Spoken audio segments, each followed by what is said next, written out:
buonasera.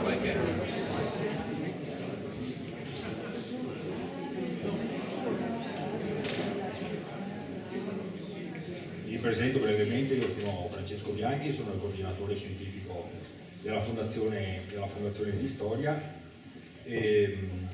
purtroppo devo annunciare che il professor Cracco non potrà raggiungerci questa sera.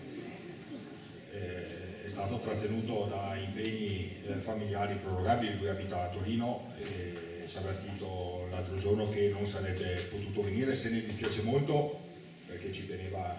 ad essere presente e non solo per parlare del territorio vicentino ma anche per annunciare altre attività. Per cui molto indegnamente lo sostituirò io in parte e poi interverrà anche Franco Scamoncina e il professor Walter Pancera. E cercherò di fare del mio meglio. Allora, il titolo dell'incontro di oggi è dedicato appunto al territorio vicentino tra Medioevo ed età moderna e questo incontro prende spunto da questo volume, da questo libro, adesso vi faccio vedere anche la copertina, da questo volume che è uscito pochi mesi fa, è il secondo volume di una collana Fonti e Studi di Storia Veneta, edito dalla Fondazione di Storia di Vicenza. La Fondazione di Storia di Vicenza è l'ex Istituto per le ricerche di storia sociale e religiosa, che è stato guidato per molti anni proprio da Giorgio Cracco e che 2 anni fa è diventato fondazione e prosegue le sue attività. Io ne sono il coordinatore scientifico, Walter Pancera è membro del comitato scientifico della Fondazione e questo volume si inserisce in realtà di un tema, quello del territorio e del paesaggio, che la Fondazione di Storia sta battendo da un po' di tempo e che ha anche dei precedenti piuttosto corposi, cioè questo volume qui, Paesaggi delle Venezie, è uscito nel 2016, dedicato appunto al paesaggio del Triveneto dalla preistoria fino ai giorni nostri, un volume a cui hanno partecipato 60 studiosi, con un progetto voluto fortemente da Giorgio Cracco, e anzi Giorgio Cracco ci teneva ad annunciare che è in preparazione il secondo volume dedicato ai popoli delle Venezie, a questioni di carattere demografico. Anche questo volume sul territorio vicentino in realtà nasce da un'idea di Giorgio Cracco, che poi ha affidato a me e al professor Pancera il compito di realizzarla. Noi abbiamo messo assieme una pattuglia di 11 studiosi e specialisti per poter appunto confezionare questo volume, che ha come obiettivo quello di integrare le fonti scritte e le fonti iconografiche che si occupano e che descrivono il territorio vicentino dal tardo Medioevo fino al primo Ottocento. Diciamo che l'arco cronologico che copre va dalla Regestum a Possessionum del comune di Vicenza del 1262 fino alla grande opera del Maccà, cioè la storia del territorio vicentino in 14 volumi, che ha finito di stampare nel 1816. Quindi dentro questa fascia cronologica abbiamo considerato sia le fonti scritte sia le fonti iconografiche, mettendo assieme quindi queste due tipologie documentarie e affidando a 2 studiosi, Giuliana Mazzi per le fonti iconografiche e Enrico Valseriati, che è presente qui in sala per le fonti scritte, affidando a loro 2 il compito di analizzarle, di descriverle, di valutarle e di ricavare delle suggestioni e delle considerazioni sull'evoluzione di questo territorio nel corso dei secoli, anche in relazione ai suoi centri principali e alla città in particolar modo. E è il primo tentativo di mettere assieme queste 2 tipologie di documentari in un'unica pubblicazione. Quindi credo che da questo punto di vista possa tornare utile. E forse torna utile perché alla fine del libro c'è un'appendice di schede, di 14 schede, dedicata ognuna a una fonte scritta o a un gruppo di fonti scritte che parlano del territorio vicentino. Alcune fonti edite, altre fonti inedite, alcune fonti addirittura poco conosciute se non del tutto sconosciute. E quindi, poi ne parlerà magari meglio Walter Pancera, sono delle schede che possono essere utilizzate in varie maniere, credo abbiano una loro utilità. Allora, parlando del territorio vicentino, parto dal titolo del volume, che è bellissimo, per le doti della natura e per l'industria umana, che è tratto da una citazione, scusate, tratta da un'opera di Filippo Pigafetta, che dice: insomma, tra le province dell'universo, bellissimo per le doti della natura, in grado sublime e per l'industria umana, ed eccellente di uomini nobili, scienziati e cavallereschi, e di donne, capitani, soldati, mercanti, coltivatori e pastori. Un territorio che di tutto ciò che ricerca la natura, di cui mancare non si puote, in luogo nessuno d'Italia è migliore. È la descrizione del territorio vicentino di Antonio Pigafetta, che viene pubblicata nel 1608, 4 anni dopo la sua morte, nel Teatro del Mondo di Abramo Orteglio, del fiammingo Abramo Orteglio, che è una sorta di raccolta quindi di carte geografiche, di iscrizioni territoriali che servivano sia per compiere dei viaggi, come dire, da casa, per chi non aveva la possibilità di viaggiare, ma magari di acquistare il libro e farsi un'idea di cosa succedeva e di come era fatto il mondo, sia anche per fornire alcune indicazioni preliminari a viaggiatori di varia natura e soprattutto a chi si muoveva per affari. Tant'è che poi ne furono stampate diverse edizioni, tradotte in varie lingue e prodotto addirittura intascabile per la sua utilità. Ora, Pigafetta è un personaggio interessante, chiaramente è un parente di un altro importante viaggiatore, Antonio, che scrisse il viaggio di Magellano in quel suo diario, partecipando egli stesso tra il 1519 e il 1522 al primo viaggio intorno al mondo assieme a Magellano e uscendone vivo, miracolosamente. E tra l'altro vi annuncio che proprio la Fondazione di Storia si è resa capofila di una serie di istituzioni vicentine e non vicentine per chiedere finanziamenti per un comitato nazionale legato alle celebrazioni del viaggio di Magellano e del diario della Pigafetta. E adesso attendiamo risposta dagli alti piani, non quelli di Asiago ovviamente. È interessante quella di Pigafetta perché lui stesso era un viaggiatore, era un diplomatico, era un uomo d'affari, era anche un uomo d'armi, è uno che ha girato veramente l'Europa in lungo e in largo e anche l'area mediterranea, è stato in Egitto e conosceva il mondo. E lui descrive il Vicentino come tra le province dell'universo bellissimo. Dice: in Italia non c'è luogo migliore. Certo, è di parte, è vicentino, d'accordo? Quindi chiaramente c'è un po' di orgoglio così paesano, se così possiamo dire, nel suo modo di fare. Però è anche una voce autorevole perché ne parlava dopo aver visitato il mondo, in primo luogo. E in secondo luogo, in questa sua considerazione sulle caratteristiche del territorio vicentino, emergono due dati interessanti. Lui dice che tutto questo è merito di tutta la società vicentina, quindi non solo i nobili mercanti vicentini, perché i nobili vicentini erano mercanti, ma dice è anche merito dei coltivatori, dei pastori, cioè dei contadini, dei pastori, delle persone umili, riconosce quindi il loro lavoro e il loro contributo al benessere collettivo, ma in maniera ancora forse più sorprendente lo riconosce anche alle donne e lo scrive chiaramente. D'accordo? Non è così scontato che una fonte di questo periodo venga reso alle donne il merito di partecipare alla costruzione del bene comune e del benessere collettivo. Quindi, da questo punto di vista la descrizione del Pigafetta è molto interessante. La sua descrizione accompagna in realtà una cartina che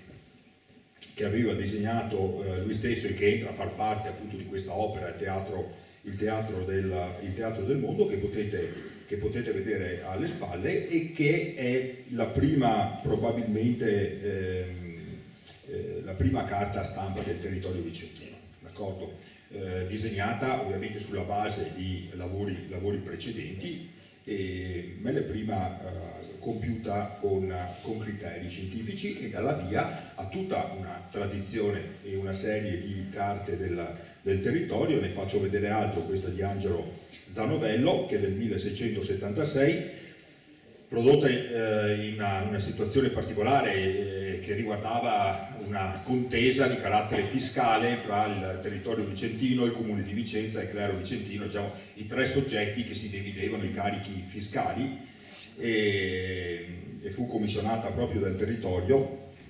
ed è appunto del 1676. Io credo che da questa carta, meglio ancora rispetto alla carta del Pigafetta, ma per questioni diciamo di completezza e anche di scelte grafiche, emerga come il territorio vicentino sia schiacciato in qualche maniera dai rilievi montuosi che vedete nella parte ovviamente più alta della carta, e anche questo è un aspetto molto interessante che differenzia sostanzialmente il Vicentino rispetto ad altre province venete. Per quale motivo? Perché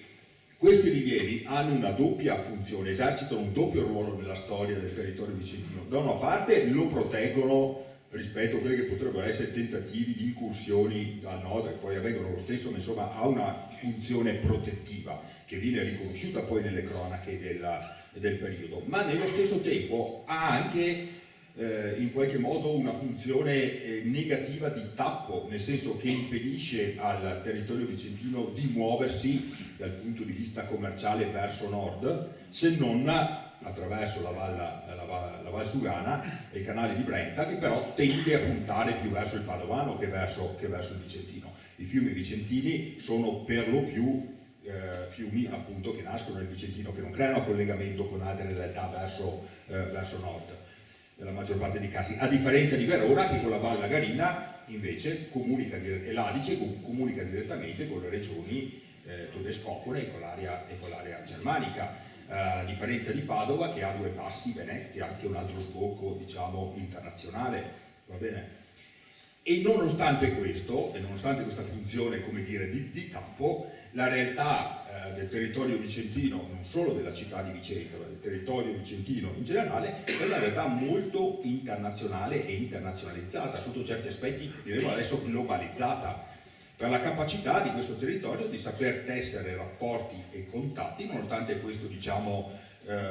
questo handicap iniziale, questo handicap geografico iniziale, con varie realtà in Europa e anche fuori dall'Europa.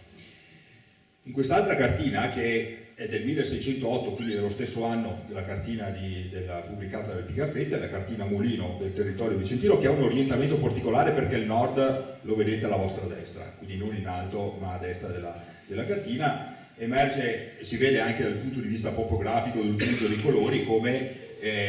l'elemento montano e pedemontano o collinare sia preponderante nel territorio vicentino. L'area montana e pedemontana costituisce circa il 70% del territorio vicentino, è un'altra caratteristica che ovviamente occorre considerare. Quindi queste sono, diciamo, le prime immagini che incominciano a testimoniare in maniera scientifica e cartografica il territorio vicentino, senza poter scendere nei dettagli, ma mettendo in luce i rilievi montuosi, a volte le strade, quasi sempre i corsi d'acqua e anche i principali centri abitati. Ma ci sono altre fonti iconografiche da valutare, cioè disegni, quadri, affreschi e via dicendo, e fra i disegni ne prendo uno in particolare, che è di un autore veneto, Domenico Campagnola, siamo sempre nel 500, ed è un disegno che rappresenta la preparazione della seta grezza. Non è possibile adesso collocarlo esattamente dal punto di vista temporale e anche e soprattutto geografico, però è molto interessante perché già nel 500 ci rappresenta un paesaggio diciamo proto-industriale, anche se non proprio industriale, tra l'altro affollato di figure femminili più che maschili, e soprattutto è un paesaggio che colloca questa attività all'interno di un fabbricato, che potrebbe essere il porticato di una villa o comunque una struttura simile, che è predominante rispetto all'elemento naturale, in cui l'elemento naturale, che voi vedete solo attraverso i varchi del porticato, soprattutto nella parte sinistra dove compaiono due gelsi, quindi due alberi che sono funzionali alla produzione della seta, in quell'attività il setificio che fra 4 e 500 rappresenta la vera e propria fortuna dell'imprenditoria vicentina, perché è quella fortuna che permette di raccogliere poi i capitali per costruire le ville e i palazzi palladiani, tanto per parlare, non solo quella, ma soprattutto quella. e quindi è una natura quella subordinata in qualche modo all'attività industriosa, che è ben rappresentata dalla presenza delle macchine, cioè di un'attività proto-industriale in cui la macchina ha un ruolo rilevante anche dal punto di vista iconografico, e in qualche modo annuncia il destino industriale del Vicentino, soprattutto nell'area pedemontana. Ci sono altre immagini significative. Questa è la partita a scacchi di Giovanni Antonio Fasolo, siamo sempre nel Cinquecento, ma verso la fine del Cinquecento. È un affresco di Villa a Caldogno in effetti, dove sullo sfondo compare un paesaggio dove si riconosce, adesso è un po' difficile forse vederlo da lì, ma insomma proprio al centro c'è un corso d'acqua, e potete ben capire che i corsi d'acqua rappresentano l'elemento essenziale per lo sviluppo delle attività protoindustriali, perché azionano le macchine per eccellenza dell'industria preindustriale, cioè i mulini, insomma, d'accordo? C'è proprio un mulino al centro dell'immagine, e di fianco al mulino si scorgono i resti probabilmente di un edificio classico,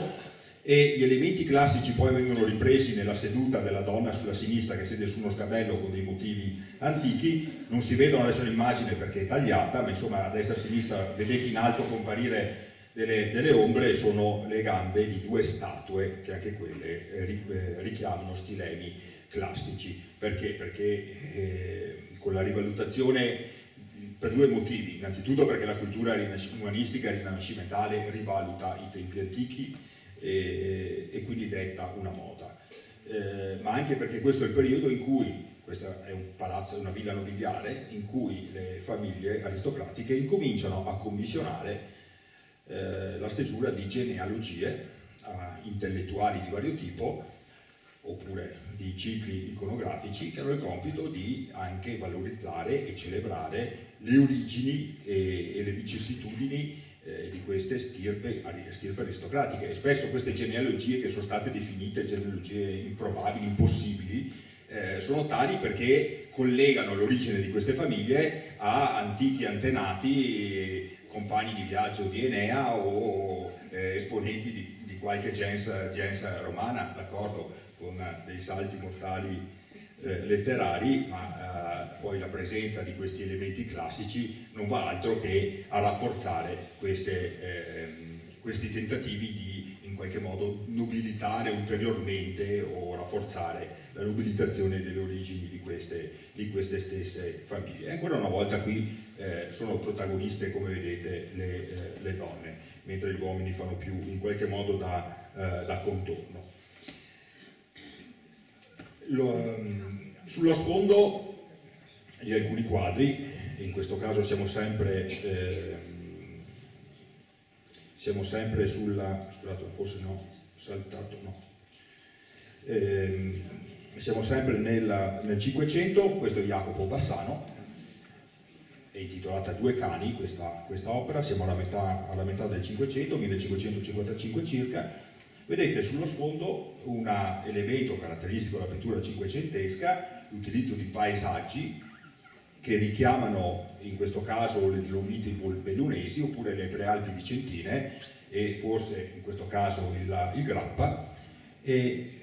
sotto Bassano, la città di Bassano che viene raffigurata.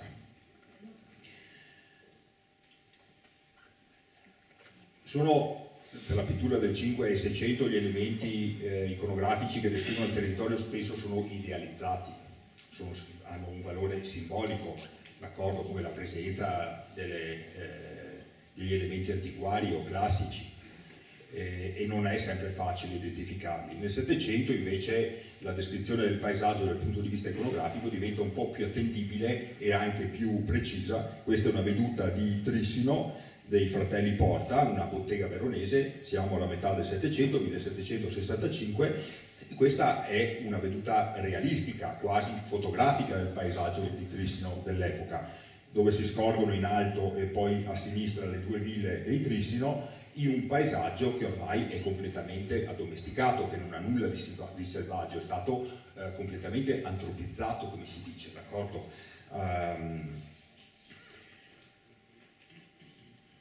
Poi c'è un altro aspetto per quanto riguarda l'iconografia da considerare, cioè la cartografia, chiamiamola tecnica, cioè una cartografia che non aveva ambizioni artistiche, ma invece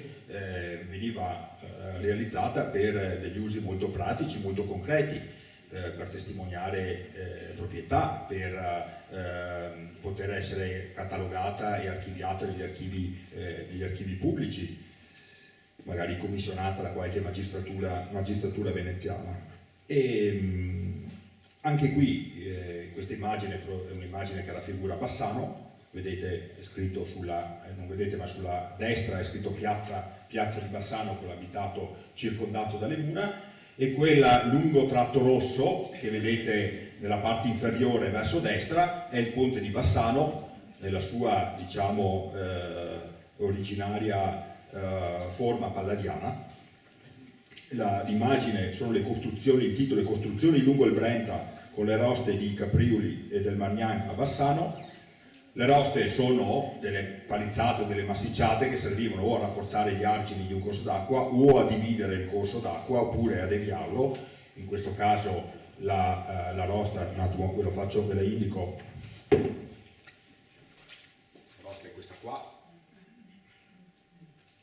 va bene?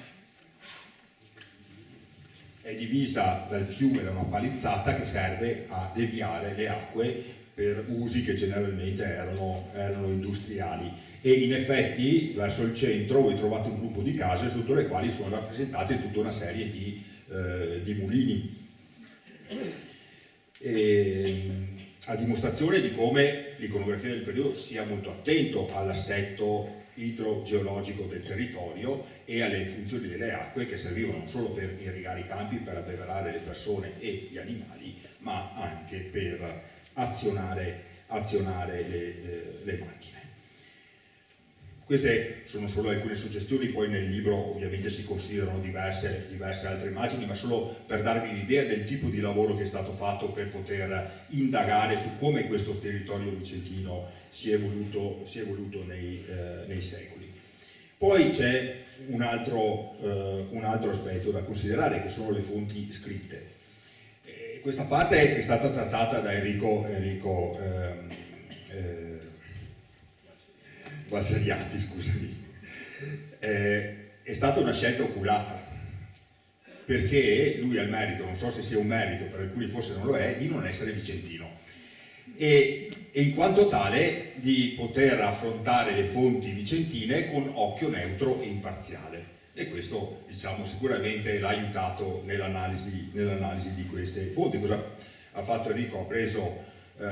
con molta sapienza e capacità in considerazione fonti di autori vicentini come lo stesso Pigafetta, altri autori italiani ma non vicentini, magari come Marin Sanudo che era veneziano, ma anche di autori stranieri che sono passati per il vicentino e che hanno lasciato una testimonianza scritta. Adesso non li elenco tutti, ma insomma i più noti sono Montaigne e Goethe, ad esempio, no? che hanno scritto di Venezia, così come altre fonti scritte come le relazioni dei rettori veneziani. Quindi diverse tipologie documentarie che rispondevano a necessità diverse. A volte erano dei diari di viaggio, a volte erano dei trattati, come dire, celebrativi del territorio, altre volte erano delle relazioni tecniche, d'accordo, che avevano delle finalità, come dire, politiche o militari, e che però lasciano molte testimonianze, e soprattutto su cosa si soffermano questi documenti. Troviamo molte notizie sulle curiosità antiquarie, che riprendono poi, no, gli interessi dell'epoca, sui luoghi di culto e sulle reliquie per i pellegrini che affrontavano i propri viaggi, sulle alcune peculiarità caratteristiche. Ad esempio, molto spesso in questi autori ci si sofferma sui covoli o le grotte di Costozza. Adesso questo qui in realtà è il covolo di San Donato che si trova sopra Villaga, voi lo vedete sotto il covolo la pianura vicentina e sullo sfondo i colli euganei. Questi creano sempre molta curiosità, ne parlano un po' tutti. Sui castelli, perché conservano comunque ancora un certo ruolo militare, oppure sulle ville, soprattutto quelle più rilevanti dal punto di vista architettonico o anche per gli affreschi, ma anche per la loro valenza economica, essendo la villa soprattutto un centro direzionale, no? per l'economia dei campi. Si soffermano sulle caratteristiche fisiche, climatiche, botaniche, faunistiche del territorio, quindi riferendo delle piante, degli animali e quant'altro, dei principali prodotti enogastronomici,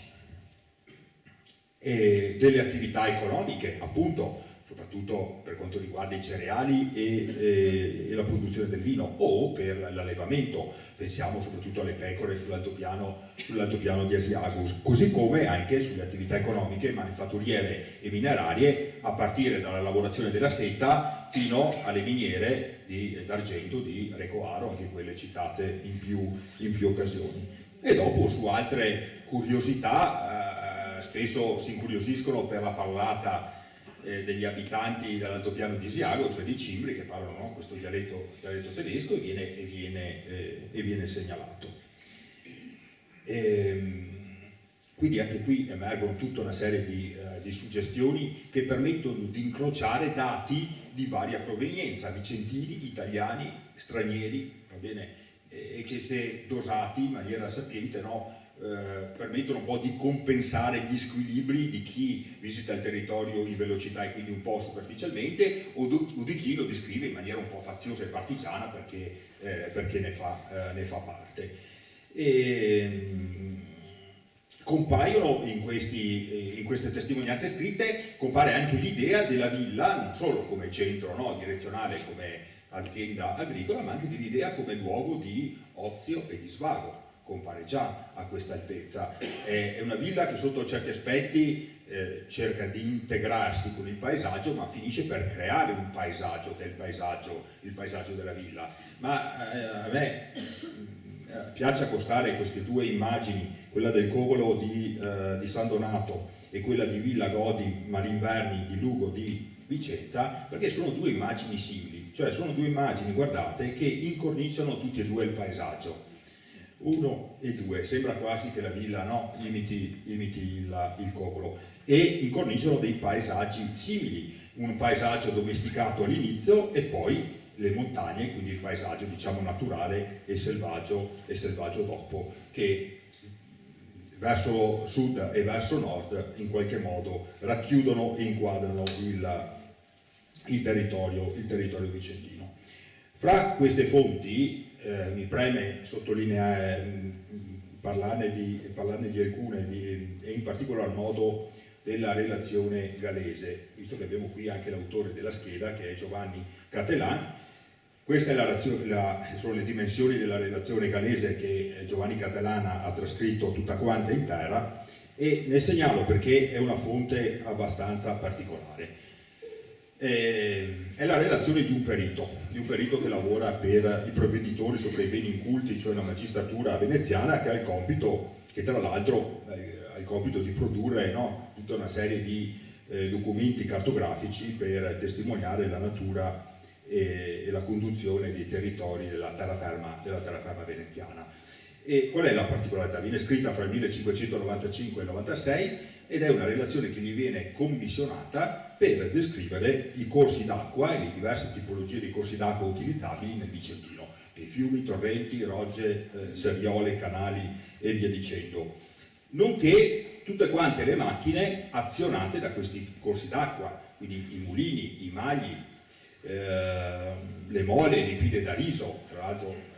in questa relazione vengono testimoniate le coltivazioni, le risaie, no? Le prime risaie che compaiono nel Vicentino, in alcuni casi alcune già da qualche anno. E questo perito Bartolomeo Galese visita 206 località del Vicentino e di ogni località descrive l'assetto idrogeologico in maniera molto minuziosa, a volte un po' ripetitiva, ma molto minuziosa, e permette di ricavare veramente una mole di informazioni incredibili non solo sullo sfruttamento e la gestione delle acque, ma anche sulla vita paesana e su altre faccende, a partire da quelle toponomastiche, ad esempio.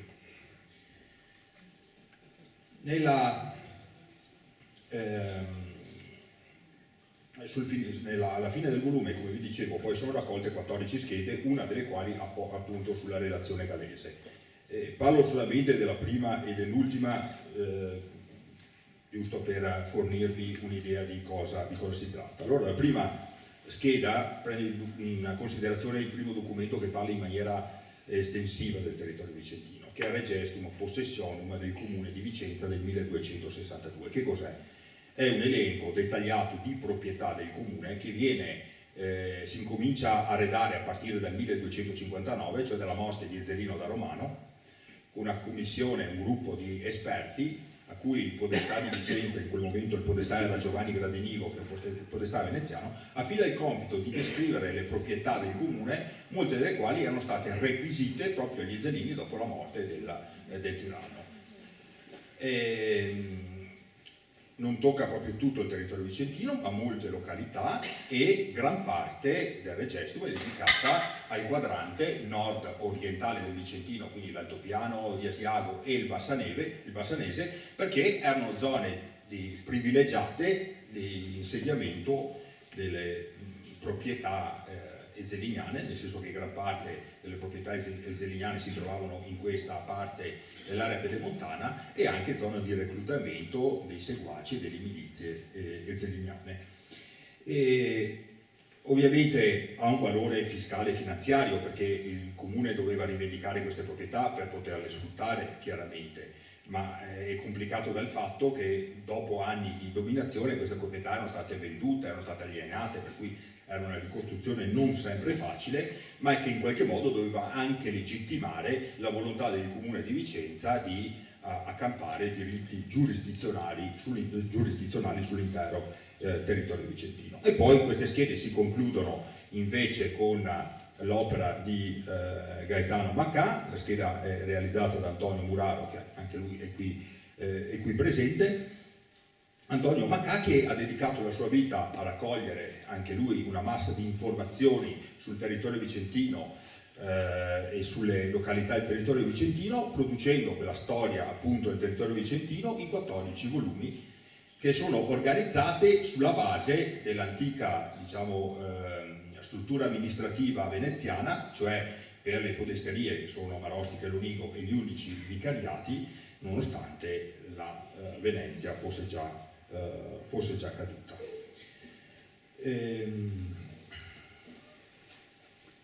Concludo,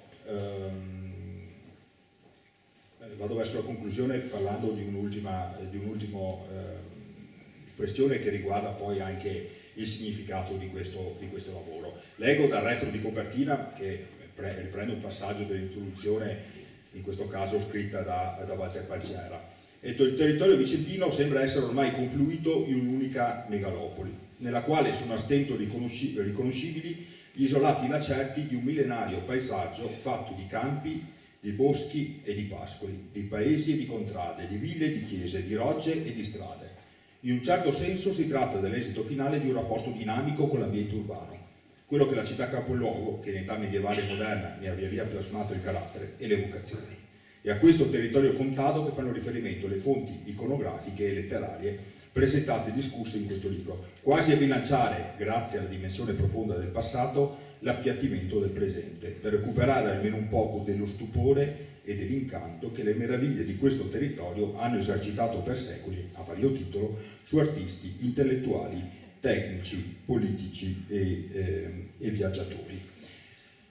Che cosa fa quindi questo volume? Cerca in qualche modo di preservare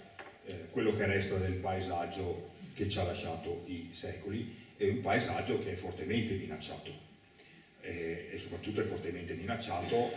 dai processi di industrializzazione, di urbanizzazione, di cementificazione del territorio, ma anche di una certa distrazione collettiva nei confronti dei beni artistici e ambientali. A questo proposito aggiungo una cosa interessante di questo territorio, cioè è un territorio che tra la fine del Medioevo e l'età moderna appare fortemente integrato, forse più integrato di quanto non lo sia ora. È un'integrazione che è gestita molto spesso dal patriziato della città di Vicenza, che ha un'origine particolare, perché i patrizi vicentini per lo più non sono provenienti da famiglie di estrazione urbana, ma di estrazione comitatina, cioè vengono dalle campagne. È una particolarità di Vicenza, che in qualche modo crea sia una simbiosi, sia una dialettica fra la città e il territorio che è in parte diversa da quella che avviene in altri centri. Cioè le grandi famiglie vicentine sono i Trissino, Breganze, i Valmarana, Caldogno, i Daschio, i Tiene, i Piovene, i Barbarano, gli Orgiano, i Lunigo, i Velo, i Sarego, i Sossano, i Davivaro, i da Brendola, potrei andare avanti ancora mezz'ora. Cioè i loro cognomi sono toponimi, perché si sono affermati nella campagna e poi sono arrivati nella città. Sembra quasi che sia stato il contado a conquistare la città più che il contrario, anche se poi è la città che rivendica ovviamente i diritti giurisdizionali sul contado, non senza ovviamente scontri. Ma questo succede perché il contado vicentino è un contado in grado di produrre un ceto aristocratico, è in grado di produrre delle famiglie importanti che si sanno affermare dal punto di vista politico, militare e poi anche economico. E perché il contado produce queste famiglie? Perché è un contado ricco, innanzitutto, perché ha una tradizione aristocratica, perché Vicenza è un ducato longobardo, non dimentichiamocelo, e c'è un ceto aristocratico in età longobarda che non vive solo in città ma anche nel contado, quindi c'è una tradizione aristocratica da questo punto di vista, in un contado che però è in grado di mantenerla. È un concetto forse un po' difficile, ma insomma un piccolo paesello che produce poche ricchezze non è in grado di mantenere una famiglia importante, perché la famiglia importante ha bisogno di costruirsi il castello, deve esercitarsi nelle armi, avere il suo manipolo, no, di cavalieri e di combattenti, e questo costa soldi. La ricchezza del territorio vicentino e dell'area pedemontana in particolare crea le premesse innanzitutto per la nascita di molti centri piuttosto corposi, quelli che la storiografia chiama le quasi città, d'accordo? Bassano, Tiene, Schio, Valdagno, Arzignano, d'accordo? In tempi diversi ovviamente, non tutti contemporaneamente, ma sono centri piuttosto grossi, più in numero superiore rispetto a altre province venete. E questo spiega perché Vicenza sia una città demograficamente, anche se non sempre, ma generalmente demograficamente meno rilevante rispetto a Verona o a Padova. Lo è anche Treviso, meno rilevante. E guarda caso Vicenza e Treviso insistono tutti e due con i loro contadi sull'area pedemontana, che è quell'area che poi genera questi fenomeni, in qualche modo trattiene i flussi demografici che normalmente dalla campagna si spostano verso la città e permette di generare questi grossi centri all'interno dei quali poi nascono a loro volta dei ceti dirigenti di un certo rilievo, ma che dialogano con la città in maniera integrata, perché le fortune del territorio vicentino e in particolar modo della epopea palladiana, se così possiamo chiamarlo, nascono dal fatto di avere un ceto imprenditoriale molto attivo e molto dinamico, che è quello degli imprenditori vicentini che commerciano in tutto il mondo noto, i quali ovviamente si dedicano soprattutto all'attività tessile, sia il lanificio sfruttando le pecore dell'altopiano di Asiago, sia il setificio con la gessipachicoltura diffusa nel territorio, e organizzando lo sfruttamento di queste risorse per creare dei prodotti che poi vengono veicolati attraverso dei circuiti commerciali di tipo internazionale. Alla fine del Cinquecento Francesco Caldogno aveva calcolato che sull'altopiano di Asiago c'erano circa 133.500 pecore e 7-8.000 capi di bestiame, a fronte di una popolazione di 16.000 abitanti, adesso sono 21.000, quindi non tanti di più. Va bene? La fascia pedemontana è una fascia ricca di mulini e di attività protoindustriali oltre che minerarie, il basso vicentino è dedicato più all'attività agricola e la città alla produzione industriale e al commercio internazionale. È veramente un'economia integrata e a tutto tondo. Vi lascio con un ultimo passaggio su questo periodo di una fonte che a me piace molto, la cito spesso quando parlo del territorio vicentino, perché in qualche modo è profetica, ed è il passaggio, un brano che proviene da Giambattista Dragonzino, Giambattista D'Agonzino è un poeta di Fano che negli anni 20 del Cinquecento descrive l'area pedemontana, l'area di Schio, se non ricordo male, e vi leggo che cosa dice descrivendo le attività di questo posto. Dice: mi parve qui la casa di Vulcano, lo strepito alle orecchie ancora sento, di mantici, di rote e di martelli. Qui nasce il ferro, e colansi in gran masse, e t'estendi in verghe e un gran maglio il percote, d'acciaio sopra l'ancude, e mentre fasse tale opera, il sito intorno trema e te scotte, e i strani ingegni par che il ciel conquasse, d'acqua corrente volubir rote, qua, là, su, giù, non sta maestro indarno, e te nudi e te negri diavoli parno. Sembra la descrizione dell'inferno dantesco, invece sta descrivendo gli operai che si stanno dannando come diavoli, tutti negri e nudi, con quest'incudine, le ruote del maglio e via dicendo, che sconquassano il cielo. Sta descrivendo una realtà industriale, proto-industriale, industriosa, e non è altro che annuncia poi quello che sarà il destino, no? delle nostre terre.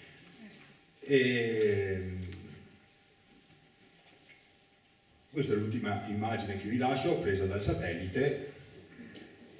da cui non si può riconoscere ovviamente il paesaggio che ci hanno lasciato i secoli passati, ma è quello che sta succedendo, cioè la nascita di un'unica grande megalopoli che sta occupando la pianura veneta, va bene, la città diffusa, all'interno del quale si scorgono ancora indizi di questo paesaggio del passato che è il nostro compito preservare e custodire. Noi il nostro l'abbiamo fatto intanto, un piccolo passo, poi spetterà a qualcun altro portare avanti più concretamente quest'opera. Allora io termino qui, lascio la parola a Franco Scarboncin che ci dirà qualcosa di più sull'area bassonese, e poi invece concluderà il professor Walter Pancella. Grazie mille.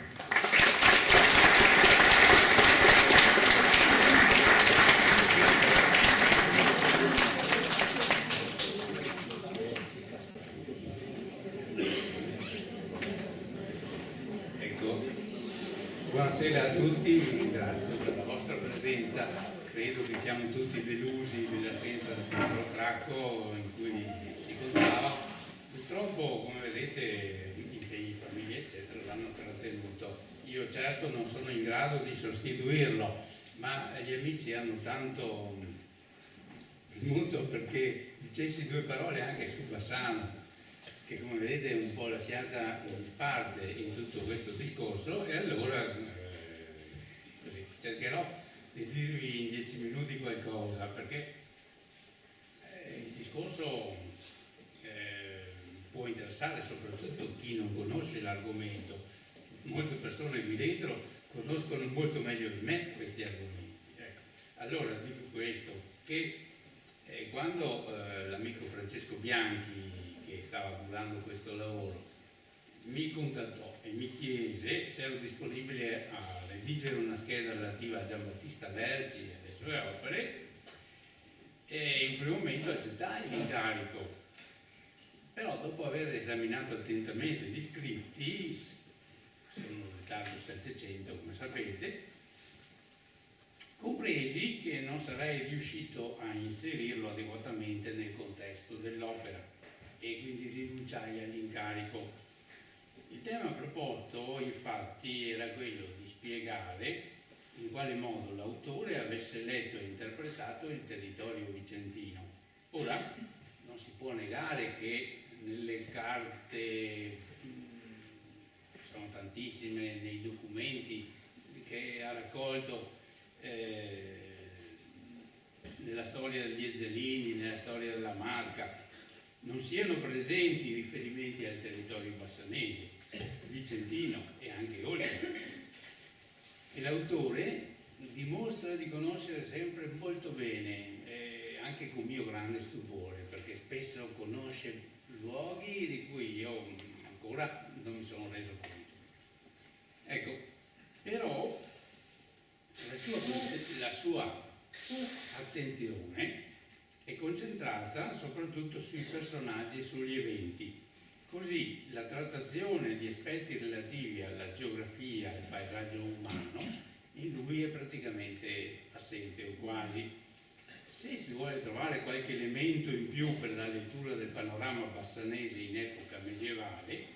si può ricorrere a documenti, a strumenti come gli statuti, meglio ancora a certi inventari di beni come quelli della chiesa, del comune, del Valle lo sa, che però sono ancora inediti in buona parte. Si tratta però di letture mirate del paesaggio fatte da notai e proprietari interessati alla descrizione della proprietà, come era in fondo anche il Regestum Possessionum del comune di Vicenza, di cui è stato detto, no? Esaminato da Bianchi. Non certo rilevazioni fatte con l'intenzione di valutare o giudicare le proprietà del luogo, dentro le quali, come si è visto, c'era sempre una mente che potremmo dire in senso lato politica o politicizzata, sia che fosse un nobile osservatore veneziano o un religioso interessato alla vita spirituale della popolazione. Tanto per citare, penso ai Caldogno, al Barbarano, al Maccà, bellissima la scheda di Antonio. È ben vero che da una grande quantità di documenti e cronache che noi oggi abbiamo a disposizione possiamo crearci un modello plausibile del paesaggio locale, bassanese o pedemontano, ma la sensibilità di cogliere il valore antropico del paesaggio non è una virtù naturale degli storici, soprattutto pre-ottocenteschi, soprattutto quando ci vivono dentro, lo vivono personalmente. Infatti anche questo volume ne è una prova, come avete già capito. Basta scorrere le schede relative agli autori per scoprirlo.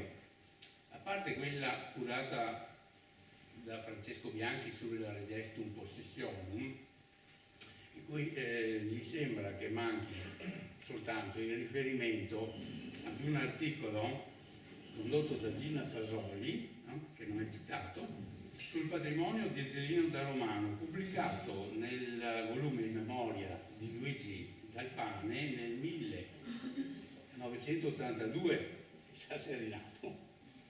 a Bologna. Quindi è vecchissimo, è stato il primo lavoro condotto sul Regestum quando io portai la fotocopia a Padova, lei passò, lo vide, lo trovò e se lo portò via. E quindi fece la prima ricerca su questo lavoro. E le schede che menzionano l'itinerarium, per esempio, di Marin Sanudo, cos'è? Sono un veneziano che visita il Vicentino, no? Nel tardo 400, e quindi con l'occhio di un veneziano guarda un territorio che è ben diverso dalla Marina. Oppure quella del diario di viaggio di Giovanni da San Foca, un friulano che durante il suo viaggio guarda con ammirazione e curiosità il paesaggio vicentino. È logico, è stato accennato, ci vogliono occhi non abituati all'ambiente per scoprire e descrivere quello che gli altri abitanti vedono ogni giorno e non hanno la possibilità di confrontare con un altro ambiente. Così anche per Bassano, il primo che descrisse con interesse il territorio e ne analizzò consapevolmente la costituzione economica, sociale, eccetera, che fu Ottone Brentari, un trentino per l'appunto proveniente a Borgo al Sugana, innamorato di Bassano, solo che il Brentari, vissuto tra il Risorgimento e il primo Novecento, usciva dal periodo a cui quest'opera era dedicata. Come non ricordare a questo punto che anche la prima opera storiografica dedicata espressamente alla nostra città fu quella di Lorenzo Marucini, un veneziano, che dopo aver lungamente prestato servizio militare per la Serenissima si installò a Bassano e nel 1577, contemporaneo a certi autori, diede alle stampe l'operetta Bassano, solo che il suo intento era quello di celebrarne la devozione a Venezia e alimentare il mito della città fondata da Antenore. Così per tutto il libro ci parla di personaggi reali o immaginari che hanno dato lustro alla città. Del territorio il Marucini non dice granché, se non che il bel sito di questa magnifica vostra terra, la bontà dell'aria, l'abbondanza di tutte le cose necessarie al vivere umano, bassanesi onorati, a me sempre carissimi, mi indusse l'animo a tal divozione del luogo che io mi disposi, dopo la lunga servitù fatta alla mia patria in mare, dedicare al servizio vostro ogni mia opera, eccetera, eccetera. Nel clima tardo rinascimentale in cui il Marucini scriveva, i suoi occhi vedevano soprattutto lapidi antichissime, dedicati a Bassanum a base dictum et ab antenore constructum, come quella che si diceva fosse conservata nell'antica casa padavina di Torino. E per quanto riguarda il territorio circostante, egli citò solo un sigillo dove era scritto Muson, Mons Athos, Mare, Certos, Dat, Mi, Fines, cioè il Muson, il Monte Ato, il mare, mi danno certi confini, interpretando con il nome Monte Athos l'altipiano di Asiago. Anche questo sarebbe un problema. Si possono misurare così le analogie e le differenze tra questo Bassano del Marucini e il contemporaneo dei Vicentini Agri Laudibus Brevis Orazio di Bernardino Trinagio, a cui ha dedicato una scheda l'amico Nardello. Ad esempio, Bassano sarebbe stata fondata dai Troiani, Vicenza invece dai Galli di Brenna, e anche il Trinagio insiste poi sull'elegazione degli uomini illustri da Antonio Loschi in giù, solo che nella quarta parte della lode questo autore dedicò ampio spazio alla descrizione erudita ma concreta dei luoghi tipici del Vicentino, come ha ricordato anche Francesco, ciò che invece non fece il nostro Marucini. Poi tra il Marucini e il Brentari ci fu a Bassano una serie di storici locali, Francesco Chiuppani, maresciale Zerbino Lugo, eccetera, li conosce molto bene l'amico Petoello, a cui Paolo Preto ha dedicato un pregevolissimo saggio nella più recente storia di Bassano del Grappa, e ricordo con piacere Paolo Preto, da poco scomparso. E anche essi hanno dato uno sguardo sempre distratto al territorio, da eruditi e archeologi che si occupavano volentieri delle lapidi, del castello, dei palazzi degli Ezzelini, delle sedi del potere, soprattutto del ponte, pochissimo poi del paesaggio. Solo che Bassano ha avuto la fortuna di avere anche personaggi come Viderponte, e la mappa valpontiana che tutti voi ben conoscete va al di là delle relazioni di eruditi e viaggiatori e la pone come città sullo stesso piano delle altre grandi città del Cinquecento, che sono state altrettanto dipinte in modo pittorico. Questo tema, peraltro, è già stato oggetto di studio da parte di Milanesi e Falchetta nel volume Paesaggio urbano nella mappa dei Bassano, che è il catalogo della mostra del 14. Ciò che infatti colpisce, leggendo alcune relazioni di visitatori e viaggiatori dal Sanudo in poi, presenti nelle schede, è il fatto che tutti parlano di Bassano con ammirazione, cogliendone l'aspetto civile, la nobiltà, l'eleganza delle sue piazze, delle vie e dei palazzi.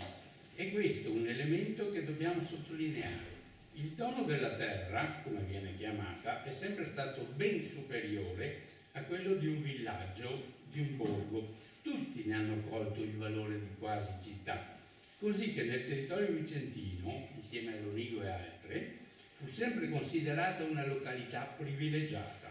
e spesso anche separata dal vicentino, da cui peraltro amò sentirsi distinta fin dall'epoca post-zelliniana. Un modo di sentire la propria identità che fu alquanto alimentato da Venezia stessa, la quale, facendo una giurisdizione separata con il riconoscimento degli statuti e di consuetudini proprie, applicò paternalisticamente il suo divide et impera, con cui mantenne saldo il governo della Serenissima. Che poi siano passati di qua personaggi famosi, da Michel de Montaigne a Goethe, a Georges Sand, eccetera, fino a Napoleone, è una cosa nota, è pittoresca, è abbastanza importante, ma di tutti questi viaggiatori desidero ricordare soltanto la prima delle menzioni che secondo me ha una certa rilevanza. Quando l'imperatore Enrico II nel 1004 scese in Italia passando per la Valsugana. Allora, il cronista Tietmaro racconta che dopo la battaglia alle chiuse del Brenta, l'esercito uscì dalla Valsugana e giunse in una grata planities, ossia una gradevole, piacevole pianura, dove pose il campo, ma evidentemente ancora non emergeva la presenza di una vera città, quale Bassano sarebbe diventata. Fu proprio quello il momento, secondo me, in cui l'impero, cioè un imperatore, si accorse dell'esistenza del nostro territorio, ne prese atto. Iniziò a interessarsene in quanto accesso a Venezia, alternativo a quello della Valle dell'Adige. Fu probabilmente allora che iniziarono anche le vicende che portarono all'insediamento a breve termine, lo sappiamo, per cirquanto della signoria dei Daromano, quali controllori appunto dello sbocco della Valsugana per conto del potere imperiale. Ecco, queste le cose che mi sembra di poter dire su Bassano, senza pensare di sostituire il professor Cracco. Devo dire che questo volumetto ha per certi versi, soprattutto nelle schede, un valore didattico considerevole, perché ci insegna come dobbiamo guardare il territorio. Ecco, noi siamo bravi a vedere il territorio quando andiamo fuori, all'estero, eccetera. Non riusciamo a vedere con occhi altrettanto così neutrali il nostro, e questo ci impedisce talvolta di valorizzarlo. Invece da questi studi dovrebbe nascere una valorizzazione del territorio, perché Cracco dice che bisogna anche sapersi vedere, insomma. Ecco, grazie.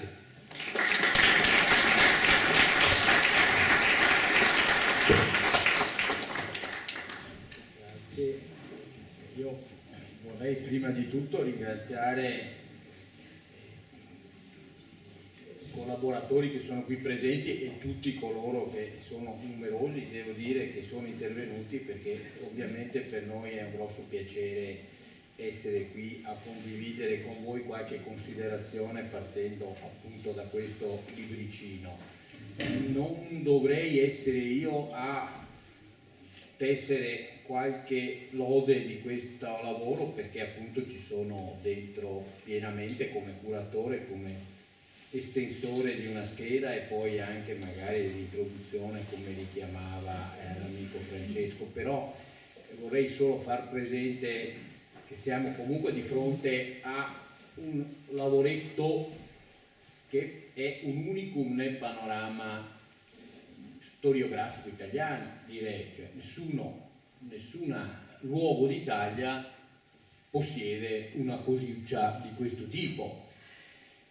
che soprattutto sposa una lettura delle fonti iconografiche e una lettura delle fonti invece scritte, manoscritte o a stampa sul territorio, così puntuale, precisa e integrata, soprattutto perché, come ci ha fatto vedere d'altronde Francesco, l'aspetto, come dire, iconografico e l'aspetto invece descrittivo sono fortemente interfacciati. Quindi abbiamo di fronte, ci pregiamo di dire che l'idea che poi appunto abbiamo condiviso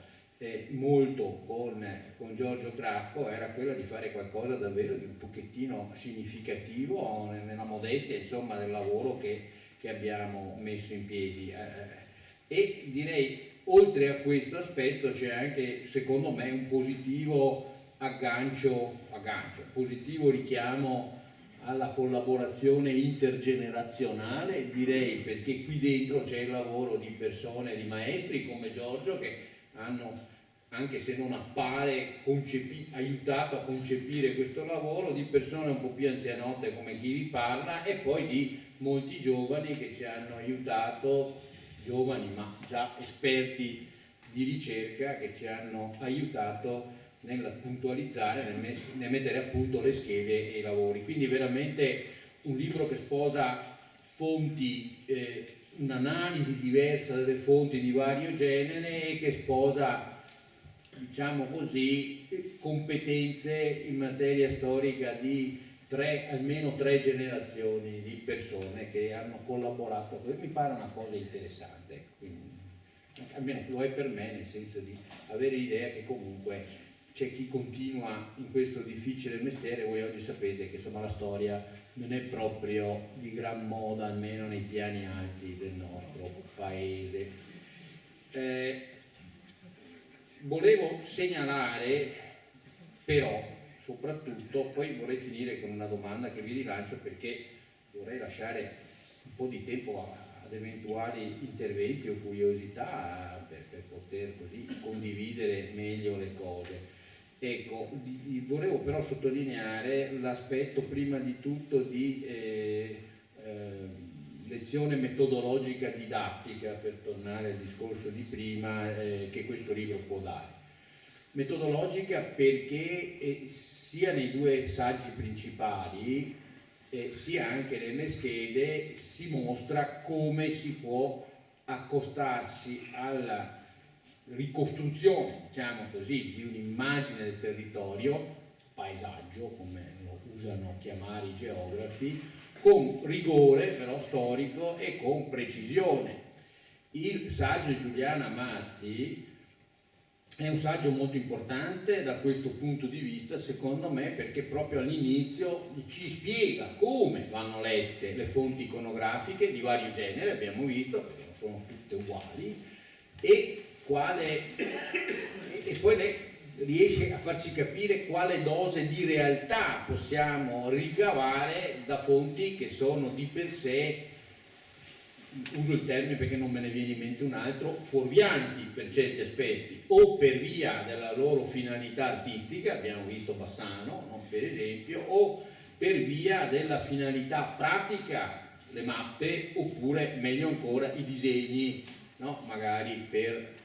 una concessione di un mulino, che certamente mettono in evidenza un particolare o una situazione e non certamente il contesto generale, no? Come si leggono le fonti iconografiche? Secondo me il saggio dell'amica Giuliana Mazzi è molto buono da questo punto di vista, come lo è il saggio di Enrico Valseriati per la contestualizzazione, perché il saggio di Valseriati ci introduce a leggere queste fonti in un contesto storico che è quello appunto vicentino, tra il tardo medioevo e la fine, diciamo così, dell'età moderna stricto sensu. Insomma, a parte sull'età moderna avrei molto da dire, ma non importa. Quindi utile dal punto di vista del metodo storico, ecco perché dicevo finalità anche di natura didattica, perché secondo me è un libro non tanto che può essere destinato magari allo studente in sé, se non a uno studente forse universitario, quanto perché può aiutare. Io credo che qui tra di voi ci siano parecchi docenti o comunque persone interessate a questo tipo di cose, ci mette in mano una piccola guida che può essere anche utile per intraprendere qualche lavoro in questo senso, anche con i ragazzi a scuola. Intanto le schede,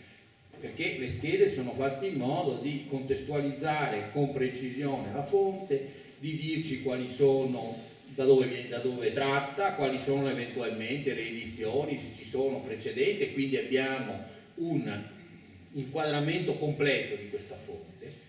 spesso la fonte è reperibile o nelle biblioteche ci sono alcune manoscritte che conosce, però il grosso, possiamo dire così, è accessibile. Pensiamo a Macà appunto, ma molte altre sono accessibili e quindi possiamo anche pensare di utilizzarle, no? Per un lavoro. E io non voglio farvi perdere troppo tempo, però vi voglio fare un esempio, visto che siamo a Bassano casualmente. Tra l'altro Bassano ha il pregio ai miei occhi di avere battuto sul tempo e in efficienza la Bertoliana di Vicenza, che aspettiamo ancora di fare questa presentazione, questa discussione anche nel capoluogo, e poi Roma, perché la settimana prossima, il 15, sarò, anzi non so se ci sarà anche Francesco, spero di sì, a Roma a presentarlo all'Istituto di Storia Moderna e Contemporanea,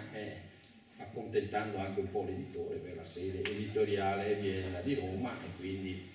Ma volevo farvi questo esempio banale per far comprendere, tratto da qui, perché qui naturalmente nelle schede trovate anche degli esempi, perché le abbiamo costruite appositamente per far capire che tipo di discorsi ci sono all'interno della fonte, come del resto ci sono non pochissimi esempi iconografici, perché così si vede che cosa abbiamo nelle fonti iconografiche. Faccio solo questo piccolo esempio per farvi capire la valenza in prospettiva dell'utilizzo di un certo tipo di documentazione storica. E qui siamo nella storia ecclesiastica di Barbarano, la scheda è di Mariano Nardello, si parla del Brenta. Il Brenta fa scendere gran quantità di legna, sì da fuoco che da lavoro, fa girare moltissime ruote di molini da macinare, da battere ferro e rame, di cartiere, di fogli de panni e pelli, di filar seta e di pistare in polvere sassi per fare il vetro, e di più, cavate dall'alveo maggiore molti ruscelli dell'acque sue, irrigano campi con grande utilità dei vicini, sebbene anche in alcuni luoghi massime verso cittadella, e via discorrendo. Quante cose possiamo ricavare da una rapidissima ma icastica, direi, descrizione di questo tipo? A partire da qui possiamo, quindi dal territorio, da ciò che Barbarano aveva sotto occhio e che ancora oggi, insomma, no, in questi lacerti possiamo intravedere, no, nonostante il caos, no, della cementificazione, dell'industrializzazione, quante cose potremmo, quanti percorsi potremmo intraprendere per far capire un pochino davvero che cosa doveva essere un mondo passato e quali legami soprattutto questo mondo ha ancora con l'oggi, perché questi legami ci sono molto forti per quel che riguarda l'assetto idrogeologico, peraltro, no? Monumentale ovviamente, no? Monumentale che però rischia di perdersi, no? In un marasma di altri segni, direi, del territorio. Ecco, quindi volevo dire, il libro si può anche usare e pensare in questo modo, cioè in funzione di possibili aperture per lavori anche con gli studenti, perché no, o comunque anche per noi, per avvicinarsi un po' di più a un'immagine, no, di noi stessi retrospettiva, diciamo così, nel passato, ma contestualizzata, no? Infine direi, e concludo davvero, perché occuparci, insomma, di queste cose? L'ha già detto in gran parte Francesco, perché vogliamo ancora riuscire a decifrare i segni di questo passato, perché il rischio concreto è un appiattimento sul presente che non ci consente più nemmeno di capire che cosa abbiamo di fronte, perché molto spesso oggi i segni di questo passato sono, come dire, confusi in una situazione ambientale e territoriale, no? Che tende, ma io non userei aggettivi purtroppo per fortuna, tende semplicemente ad amalgamare tutto, no?